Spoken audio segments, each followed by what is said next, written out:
you have to do when you join at that stage of the season is and in my managerial career before that, like I say, so my time of course at Norwich and Birmingham and Newcastle, I generally played a certain way. So first and foremost, it's about a way that you want to play, instilling in a shorter period of time, as you can, the system that you want to play, and getting the players to buy into that system.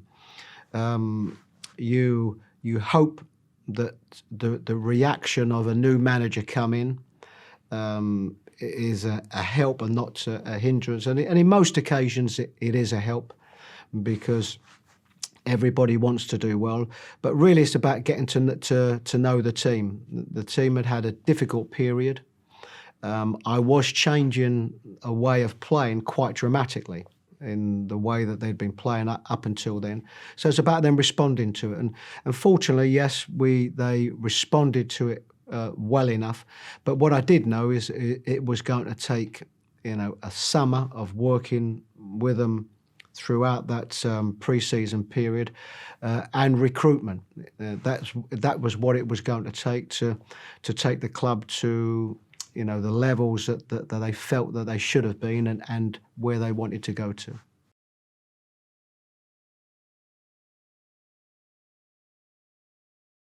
We lost to Sheffield Wednesday, and in that second leg at the Amex Stadium for 30 minutes, it was probably the best we'd played all season. So having not achieved it at that moment, you don't know what the reaction will be like the following season. Having taken so much and got so close, how will players adjust to that determination? And so how will they be at that moment, you don't know. All you hope is that you've instilled enough into them in that season, and that the disappointment of not achieving what we wanted to achieve would drive them on more in the next season. And we were playing in a division that had a lot of good sides, strong teams in there. But thankfully for us, we started well the following season, and I think I could feel in that pre-season that we had a group of players that were desperate to go again.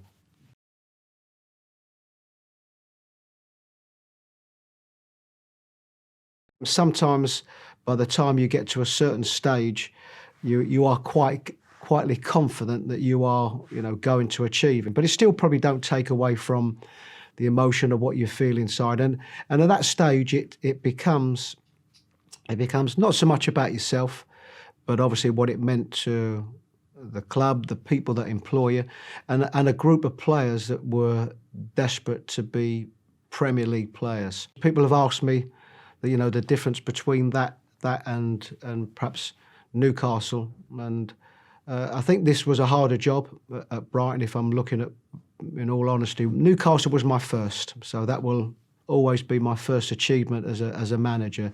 But this would have been a more difficult one.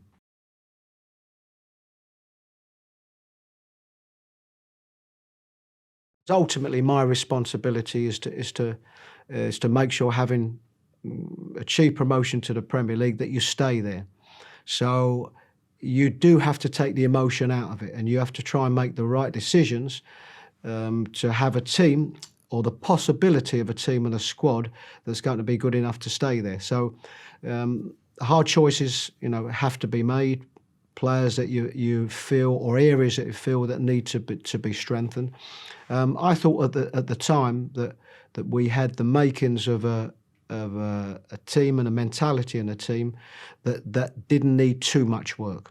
So that's the balance. The balance is the consistency of players that have been playing together for a period of time. Are they good enough to make that step?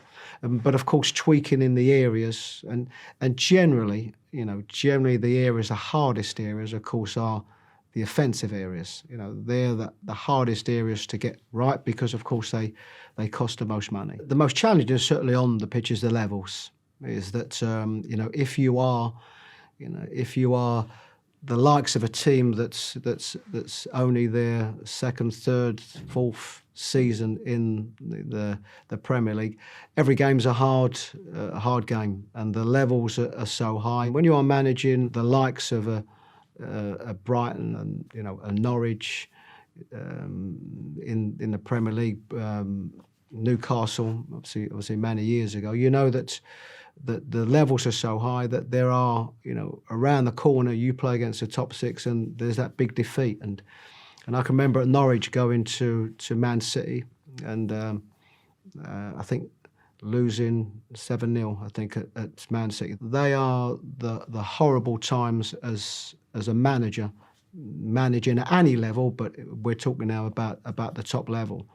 And so they are probably the tougher, harder, frustrating team talks where there is such an imbalance because all you want to do is you want to be aggressive, get your frustrations out the way, but you're playing against arguably the best teams, some of the best teams in the world. So it's trying to get that balance between not going too far over the top, but letting them know how you feel.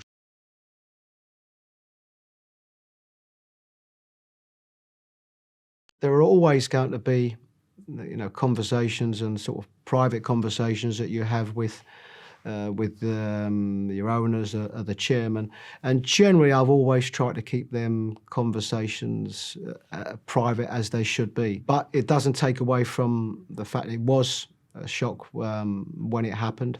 I was certainly aware of our form in that second half of the season, particularly at home, and we'd been a lot stronger the season before, and we'd lost games in that second half of the season that against teams that we would have got results in the season before. So certainly not taken away from the fact, and I'm very conscious of that the second half of the season, had been disappointing at home.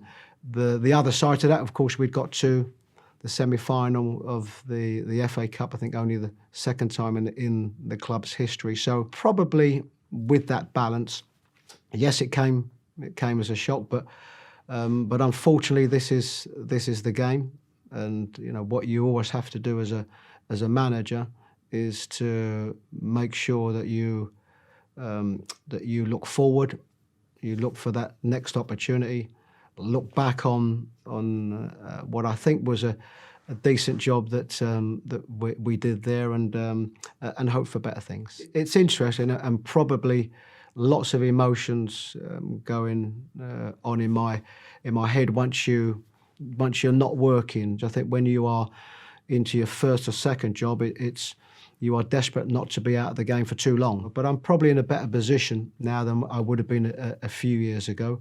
I want to manage at the highest level. I've managed 3 Premier League teams and thoroughly enjoyed them experiences and have felt for a good period of that time, have coped very well in the Premier League. So I'm waiting for that opportunity. I'm waiting for what I regard as the right opportunity. In the meantime, I shall keep very, very busy. I've always been one to watch lots of games, and sometimes when you have that little period out of the game, it allows you to see things in a little bit of a different way. It allows you maybe to go and watch other sports, and it allows you to look at football. Perhaps even go abroad and watch a few games, see how other people work and so on. And it's a really good opportunity as we keep talking about for that thirst and knowledge.